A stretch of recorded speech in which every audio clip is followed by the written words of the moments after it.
téléjournal avec Bernard de Rome.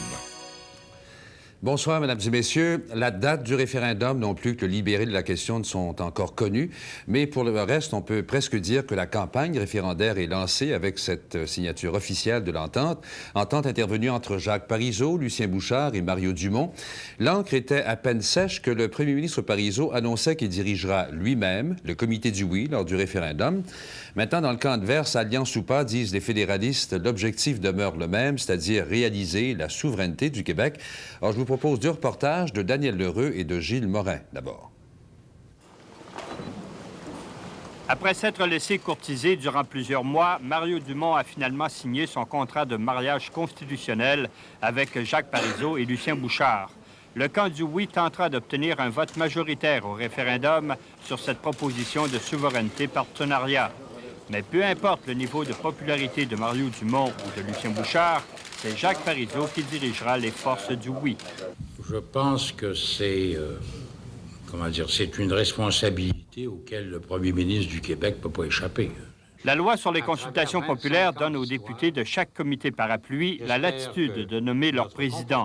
Le premier ministre réservera une place importante à M. Bouchard et Dumont sur son jeu de puissance. Il semble acquis que le chef du Bloc fera campagne avec lui.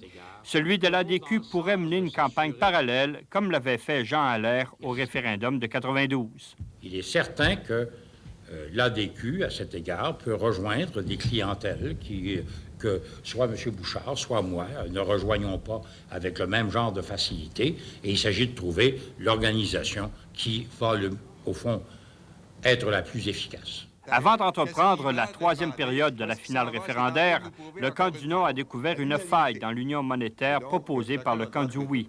Est-ce que le premier ministre, en matière de politique monétaire, peut nous expliquer le réalisme et la crédibilité d'une proposition qui donnerait au Québec le droit de veto sur la politique monétaire d'un pays étranger?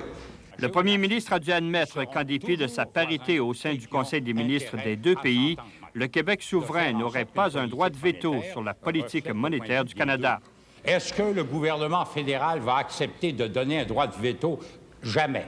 Au Québec souverain sur sa politique monétaire? Évidemment non. Évidemment non. Le chef des forces fédéralistes était bien fier d'avoir arraché cet aveu à son adversaire souverainiste. Daniel Johnson a sauté sur l'occasion pour lui reprocher de manquer de sérieux dans son offre de partenariat avec le reste du Canada. Gilles Morin, à Québec.